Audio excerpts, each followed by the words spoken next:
حضرت حسین کے سر کو نیزے پہ چڑھایا گیا، میں تو وہاں نہیں تھا، جو مولوی صاحب وہاں موجود ہوگا اس کو پتہ ہوگا،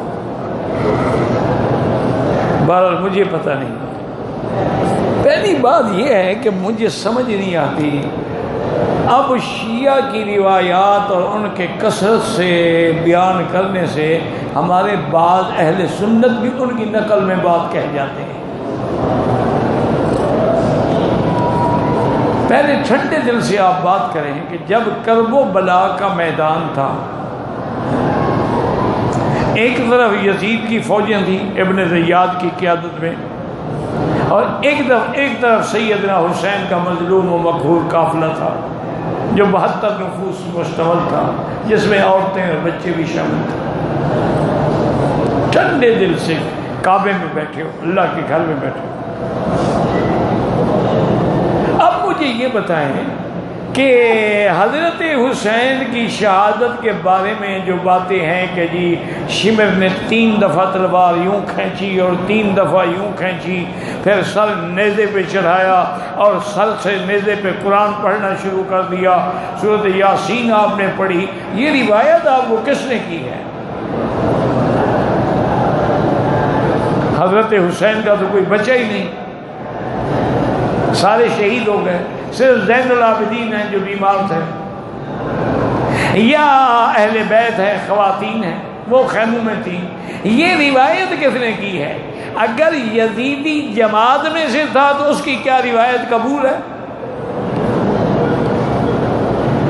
اچھا اگر وہ یزیدی بھی نہیں تھا، حسینی بھی نہیں تھا، وہ تمہارے آج کل کے رپورٹر کی طرح کیمرہ لے کے کھڑا ہوا تھا کہ میں نیزے کا فوٹو کھینچ لوں، وہ کون تھا؟ یہ تو میرا بھائی بالکل 100%، حتیٰ کہ آپ حیران ہوں گے، محدثین تو اتنے محتاط ہیں، وہ کہتے ہیں کہ اگر کسی روایت میں کوفی راوی آ جائے تو 99% تو اس کو جھوٹا سمجھنا، 1% میں بھی شک رکھنا۔ تو اب ان کی روایت کو بیان کیا جائے، یہ تو محض محفل کو گرمانے کے لیے قصے بنائے ہوئے ہیں ذاکروں نے۔ تو ایک مثال مشہور ہے نا جی، ایک ذاکر بیچارہ کہیں پٹھانوں کے علاقے میں پھنس گیا، ان نے بلایا اس کو محرم کی مجلس پڑھنے کے لیے پٹھانوں نے۔ اب اس غریب نے جو اس کو آتا تھا، اس نے بڑے بڑے مرثیے بھی پڑھے، بڑے بڑے مظالم یزید کے بیان کیے، لیکن پٹھان چپ کر کے بیٹھے، روتے ہی نہیں۔ اب وہ غریب ڈر گیا، اس نے کہا کہ جب تک مجلس میں یہ لوگ جب تک شیعہ رلائیں نا جی، پیسے نہیں ملتے۔ ان کا سب سے بڑا کامیاب وہی ہوتا ہے جو مجلس کو بھڑکا دے ایک دفعہ، اور مجلس میں ماتم شروع ہو جائے۔ اب اس نے کہا کہ اگر یہ بڑی سخت قوم ہے، ان کو رونا نہ آیا تو مجھے تو پیسے نہیں دیں گے۔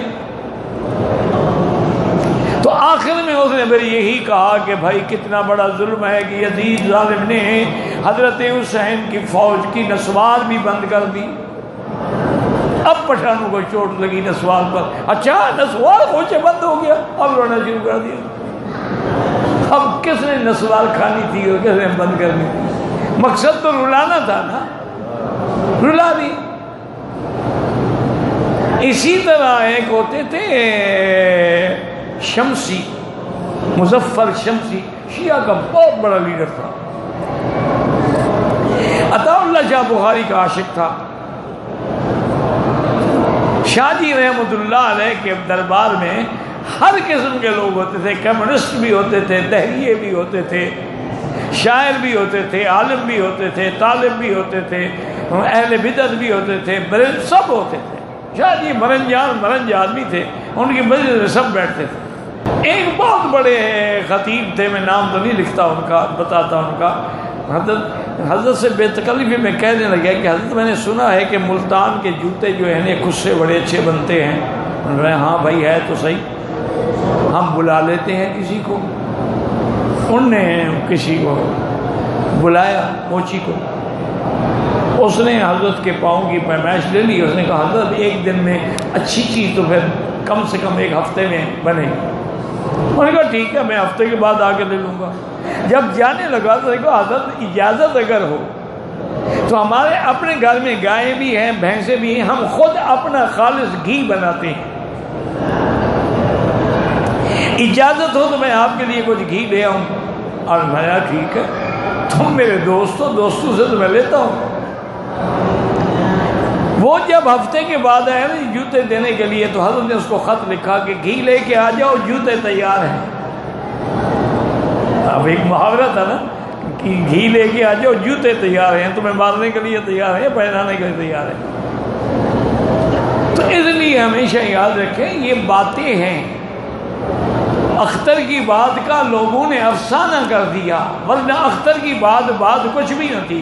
حضرت حسین مظلوم تھے، شہید ہو گئے، اس میں کوئی شک نہیں، لیکن اب ان کی شہادت کو ایسا رنگ دینا کہ آپ کی بیویوں کا نعوذ باللہ پردہ نہیں تھا، بغیر پردے کے ان کو چلایا گیا، انا للہ و انا الیہ۔ آپ کو پتہ ہے یزید کی بیوی تو ان کی قریبی رشتہ دار تھی، اس نے جب پتہ لگا کہ حضرت حسین کے گھر والے آئے ہیں تو اس نے تو وہاں سے ایسی چیخ ماری کہ یزید ڈر گیا، کیا ہو گیا؟ ہم نے کہا اہل بیت رسول کا یہ عالم ہے۔ تو اس لیے بہرحال وہ مظفر شمسی کہنے لگا، انہوں نے کہا کہ حضرت ایک مجلس میں بہت بڑے بڑے لیڈر آئے ہوئے تھے، اب سب نے قصہ بیان کر دیا کربلا کا، آخر میں میری تقریر تھی، کوئی موضوع رہ نہیں گیا، میں کیا تقریر کروں؟ آخر میں نے یہی سوچا کہ چلو جی میں پھر لاشوں سے شروع کرتا ہوں کہ حضرت حسین کی لاش کیسے اٹھائی گئی، نیزے پہ کیسے لٹکایا گیا۔ بہت لوگوں نے ماتم کشنا شروع کر دیا، کبھی علی اکبر کی لاش میں اٹھا رہا تھا، کبھی علی اصغر کی لاش اٹھا رہا تھا، کبھی حسین کے سر کو نیزے پہ لٹکا رہا تھا، کبھی حضور کے گھر والوں کو بغیر پردے کے یزید کے گھر میں دکھا، لوگ لوٹ پوٹ ہو رہے تھے، اور مجھے پتہ تھا کہ میں 101% جھوٹ بول رہا ہوں۔ اس لیے حضرت گزارش یہ ہے کہ ایسی باتیں نہ کیا کریں، یہ تعریف نہیں ہوتی، اس میں تنقیص کا پہلو نکلتا ہے۔ جو صحیح روایات ہیں وہ یہ ہیں کہ عبداللہ ابن زبیر کو جب قتل کیا حجاج نے، آپ کا سر مبارک جو ہے یہ باب اجیاد کے باہر اس نے لٹکا دیا کہ لوگ دیکھ کے عبرت پکڑیں۔ بی بی اسما ان کی ماں جب گزری، دیکھا کہ بیٹے کا سر ہے، فرمایا اچھا ابھی تک میرا سوار گھوڑے سے نہیں اترا۔ ان کے واقعات ہیں جو صحیح روایات میں ثابت ہیں۔ حضرت عثمان غنی کا 40 دن تک پانی بند ہونا صحیح روایات سے ثابت ہے۔ حضرت حسین کے بارے میں تو اختلاف ہے، بعض محققین نے تحقیق کی ہے کہ جب حضرت حسین چلے ہیں کربلا تک، پہنچتے ہی شام تک شہید ہو گئے، تو پانی کب بند ہوا ہے؟ انہوں نے سفر گنا ہے کہ کتنا سفر ہے اور ایک آدمی ایک دن میں کتنا سفر کر سکتا ہے۔ اسی طرح جیسے آپ کے ملک میں کراچی سے لے کر طورخم تک محرم میں گھوڑے نکالے جاتے ہیں، دلدل نکالے جاتے ہیں، حضرت حسین نے تو اونٹوں میں سفر کیا تھا، گھوڑا تو کوئی تھا ہی نہیں۔ یہ کہاں سے لے آئے ہیں دلدل شریف؟ تو اس لیے یہ ڈرامے ہیں، اور انہی کو دیکھ کر لوگ جو ہیں اسلام سے بدظن ہو جاتے ہیں۔ ایک انگریز وائسرائے گورنر پنجاب جو ہے وہ مقرر ہو کے آیا، اچھا اتفاق کی بات ہے کہ وہ 10 محرم کا دن تھا،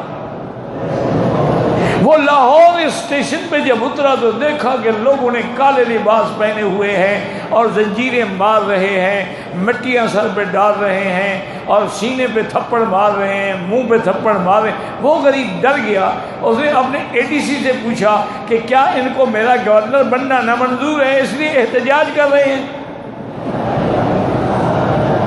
اس نے کہا نہیں حضرت، یہ آپ کے گورنر بننے کا مسئلہ نہیں ہے، یہ تو اپنے ہیرو حضرت حسین کا ماتم کر رہے ہیں۔ انہوں نے کہا اچھا کب شہید ہوئے؟ انہوں نے کہا حضرت وہ تو 1200 سال سے بھی زیادہ گزر گئے۔ انہوں نے کہا ان کو آج خبر پہنچی ہے، یہ آج جو ماتم منا رہے ہیں۔ انہوں نے کہا حضرت نہیں خبر تو ہے بس۔ انہوں نے کہا پھر اس قوم کو کبھی اقتدار بھی نہیں ملے گا، یہ ہمیشہ اسی طرح مار کھاتے رہیں گے کہ جن کو اپنا ہیرو بھی کہتے ہیں پھر اس کا ماتم بھی کرتے ہیں۔ جب حسین شہید ہے تو شہید تو زندہ ہوتا ہے، زندہ ہوتا ہے اسلام ہر کربلا کے بعد۔ اسی لیے علامہ اقبال نے ایک شعر میں حق ادا کیا ہے کہ سرداد نہ داد دست در دست یزید، کہ حسین نے گردن تو کٹا دی لیکن ہاتھ کسی فاسق کے ہاتھ میں نہیں رکھا۔ سرداد نہ داد دست در دست یزید، حقا کہ بنا لا الہ ہست حسین، اللہ کی توحید پہ عمل کر کے دکھلا دیا کہ ہم اللہ کو ماننے والے ہیں، باطل کے آگے کبھی نہیں جھک سکتے۔ کٹا کر گردنیں دکھلا گئے ہیں کربلا والے، کبھی باطل کے آگے جھک نہیں سکتے خدا والے۔ لیکن تعریف وہ کرو جو حق ہو، جو صحیح ہو، اپنی قصے کہانیاں نہ بڑھاؤ، نہ ڈرامے لوگوں کو سناؤ۔ اگر کسی مولوی صاحب نے کہا ہے تو میں اس سے یعنی ریکویسٹ کرتا ہوں کہ ایسی کچی باتیں نہ بیان کیا کریں جس سے اہل سنت کو نقصان ہوتا ہے اور شیعہ کو فائدہ ہوتا ہے۔ ہم لوگ عمرے کے لیے آئے ہیں اور محرم کے روزے بالکل رکھے، کیونکہ محرم کے روزے رکھنا بہت بڑی فضیلت ہے۔ محرم جو ہے اس کو اللہ کا مہینہ کہا جاتا ہے، شہر اللہ المحرم، اور اس کے ایک روزے کی فضیلت اتنا ہے کہ 10ویں کا روزہ رکھو تو 1 سال کے گناہ معاف ہو جاتے ہیں۔ لیکن افضل یہی ہے کہ 9 اور 10 رکھو، یا کوئی 9 نہیں رکھ سکا تو پھر 10 اور 11 رکھے۔ حضرت میں سومو یومن قبلہ او یومن بعدہ، یا ایک دن پہلے رکھو ایک دن بعد، تاکہ یہود سے مشابہت نہ ہو جائے، یعنی تشابہ نہ ہو۔ اصل میں عاشورے کا روزہ تو یہودی رکھتے تھے۔